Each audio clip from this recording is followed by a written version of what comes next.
少年よ神話になれ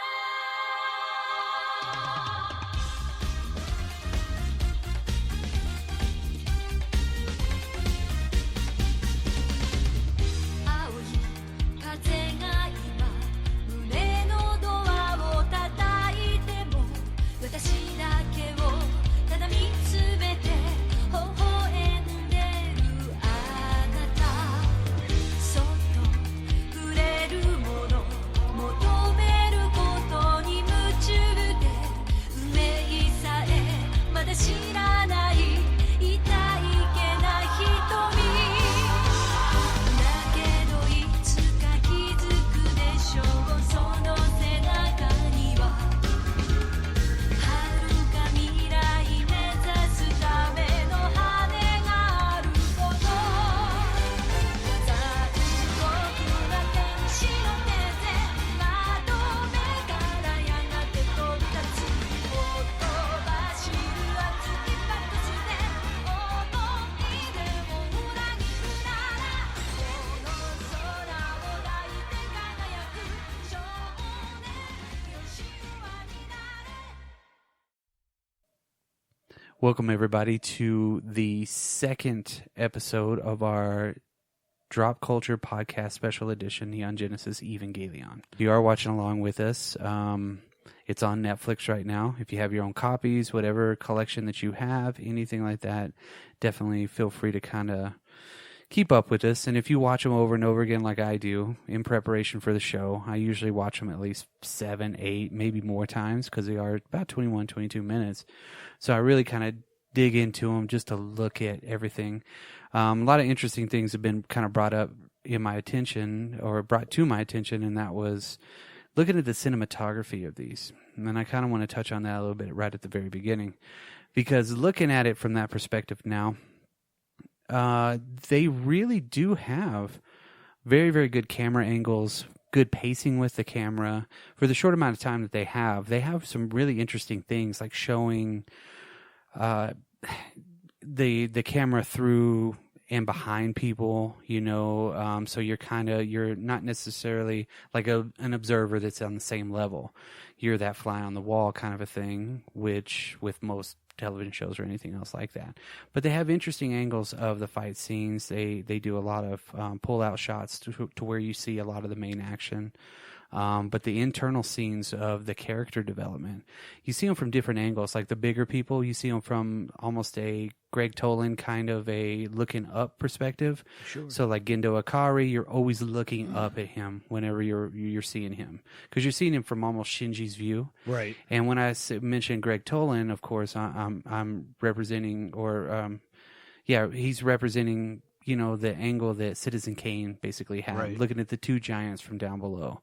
And you're never really technically on their level, but you are, because you get to see them from nowhere. And most of the time you see it from Shinji's view, which he's a pretty short guy, and they're always kind of looking up. Absolutely. And I'm going to be interested to see now that I look at that kind of an angle to see if I'm going to see more of that and how it'll even out and go above by the time they get to the end episodes. Okay.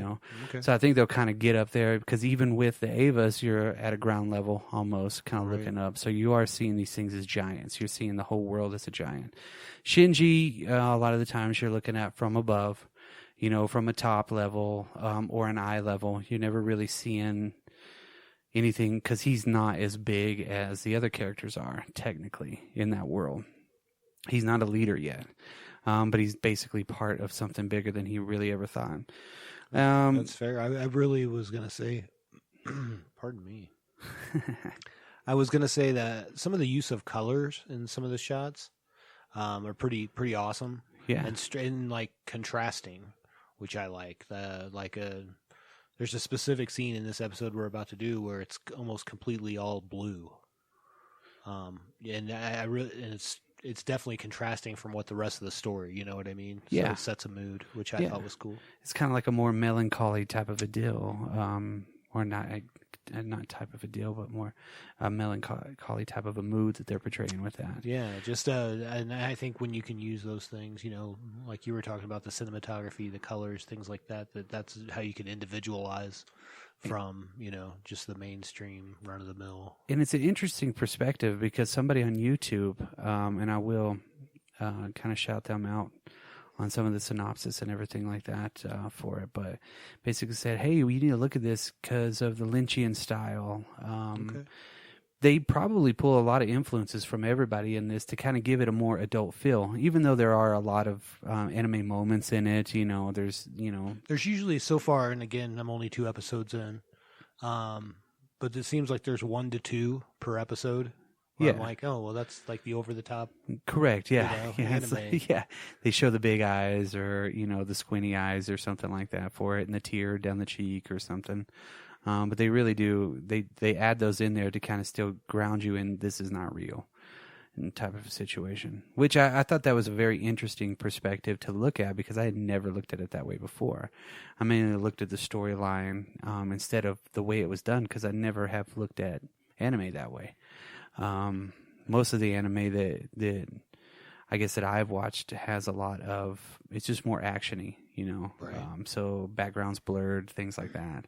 This one, you can look at the overall atmosphere because it is kind of grounded in a little bit of, the real feel of life, so you get to see Tokyo 3, you get to see a lot of the interaction with the city, because the city is a character in this as well. Yeah, for sure. It's a main character because he is Shinji is defending it in a way, or not in a way, but he really is. Right. Everybody in Nerve is basically defending the city, which is defending the whole world. So, right. Being I think a main character in this is actually really cool that they're actually using it like that. They're defending the city, but yet they're defending their headquarters at the same time.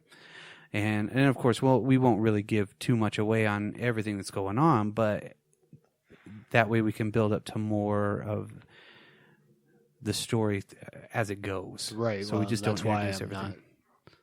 I don't know what you're talking about. Yeah. So there's a lot going on. So just as a wrap up for the first episode, Shinji basically comes to Tokyo 3 at his father's behest.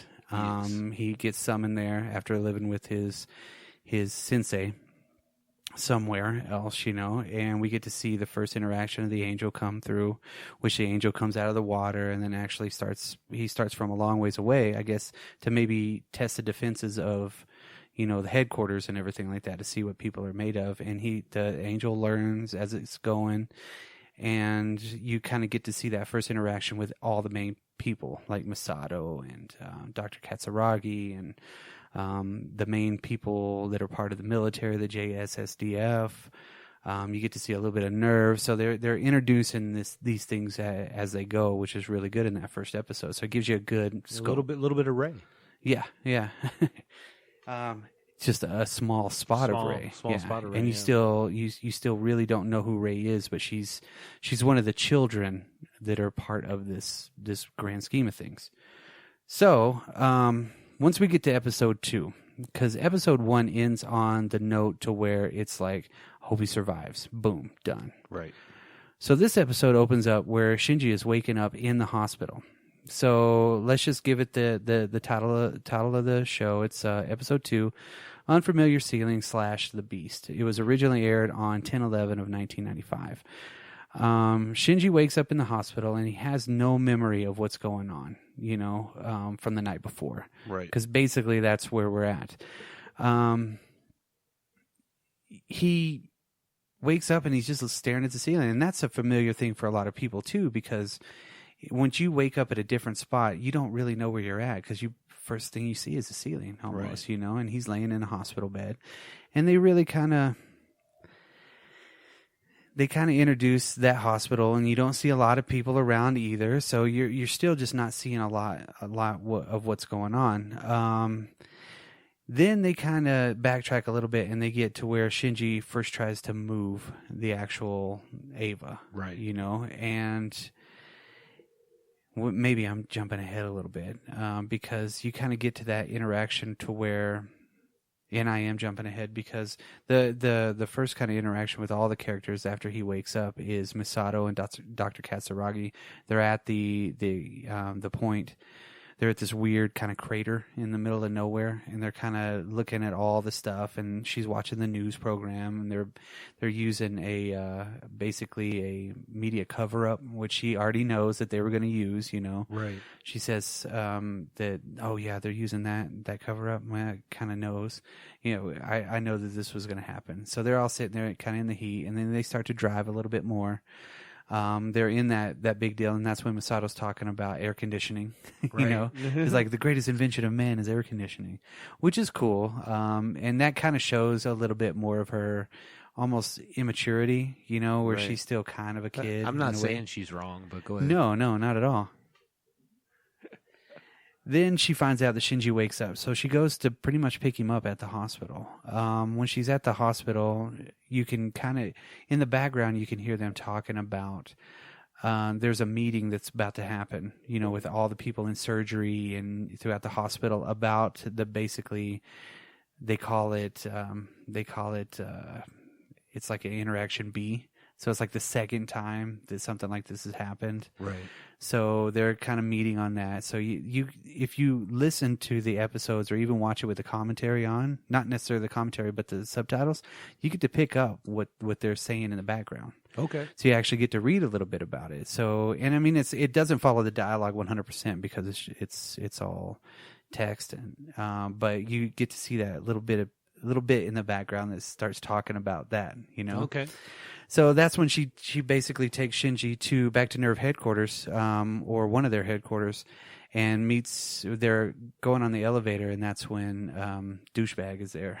Ah, yes. Gendo shows up in the elevator, and he's just looking down at Shinji, and Shinji just looks away. So you can tell that they're still fractured big time. He's just still mad at his father for making him do that. Well, Gendo's a dick, dude. He doesn't even say a word to him. No, he just looks at him and stares at him coldly, Misato doesn't say anything either because she feels the same way about him almost, She says as much, Yeah, she's just really uncomfortable around him.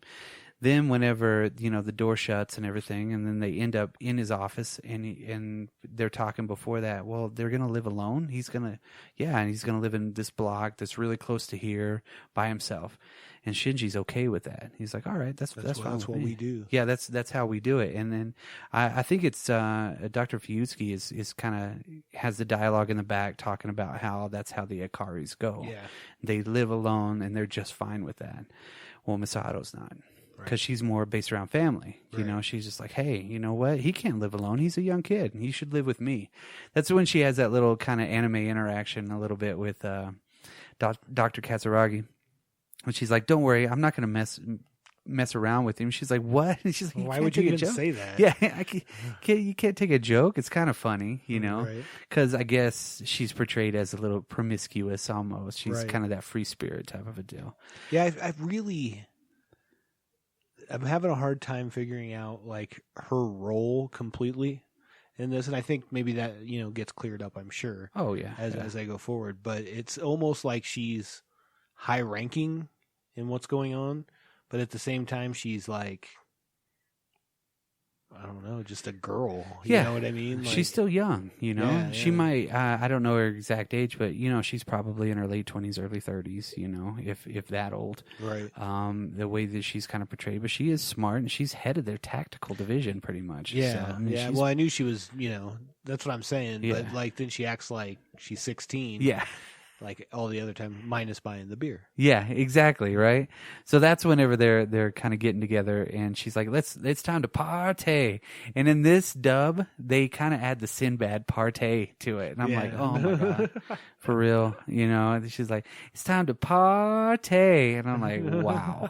They just pulled a Sinbad reference out, right? So I was kind of giggling about that earlier.